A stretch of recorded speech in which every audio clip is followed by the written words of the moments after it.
Habang nag-shoot ng bola si Belle, hindi siya iniwan ni Donnie. Sa una ay hindi nakapag-shoot. Ngunit todo pa rin ang hiyawan ng fans.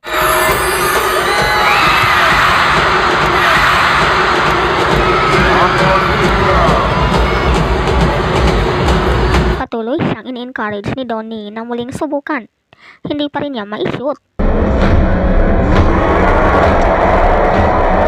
Si Donnie ang tagakuha ng bola.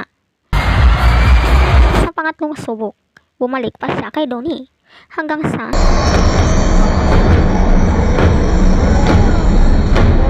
hindi pa rin. Mukhang nahiya si Belle at napayakap na lang kay Donnie. Muling lumakas ang hiyawan ng mga tao. Napaka-gentleman ni Donnie na hindi iniwan si Belle at pinapalakas ang loob.